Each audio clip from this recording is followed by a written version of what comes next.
You need to grow up.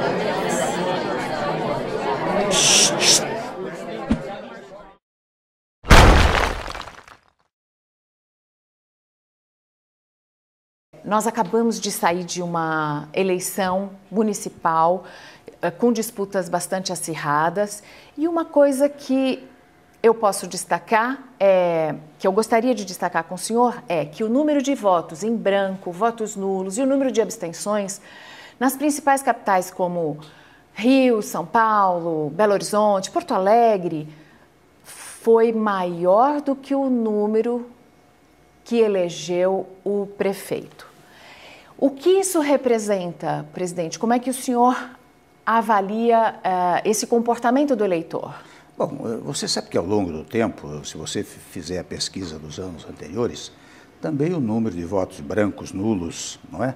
tem sido bastante acentuado, né? Isso, aliás, traz à pauta exatamente a ideia de que talvez seja preciso fazer mesmo uma reforma política, e na reforma política vai entrar em pauta o chamado voto obrigatório ou voto facultativo, porque você vê que apesar do voto ser obrigatório, em muitos locais, como você mencionou, vai a 30%, quase 40%, né, de abstenção, voto branco, voto nulo, né?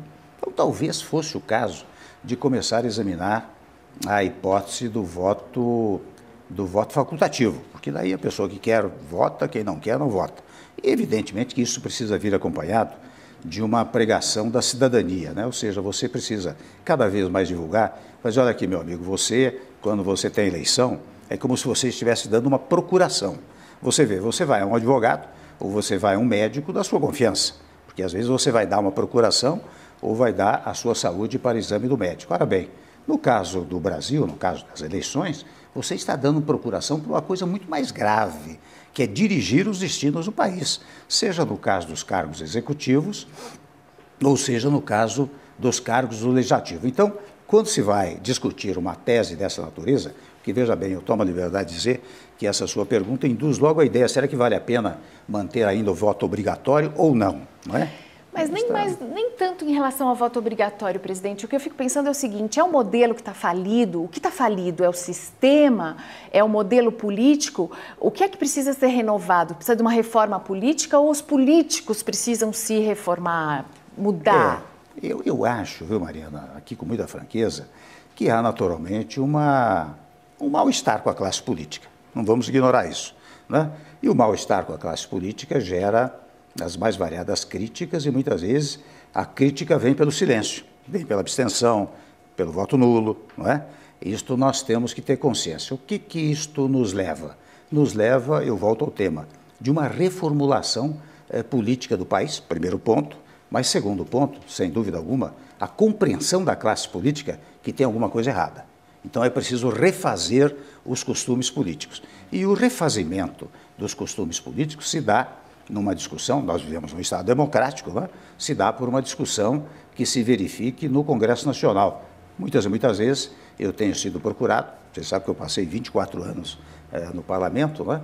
Mas eu tenho sido procurado aqui por líderes que vêm sugerir a eventual participação nossa nessa questão da reforma política. Eu digo, olha, nós participamos, o Executivo quer que isso aconteça, mas isso tem que tramitar pelo Congresso Nacional, que é lá que está na representação, digamos assim, mais evidente do povo.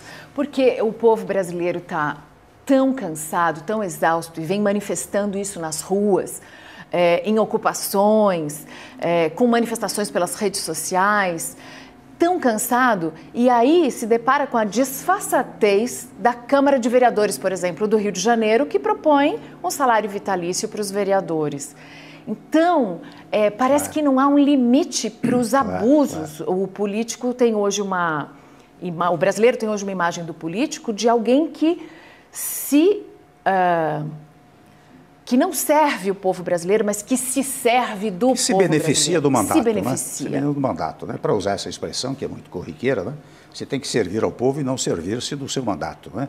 E eu acho que isto ocorre. Eu acho que os políticos têm consciência disso. Você sabe que tudo isso que está acontecendo visa exatamente a aprimorar o sistema político. Porque é interessante quando você vai... Eu sou da área jurídica, né? E da área legislativa.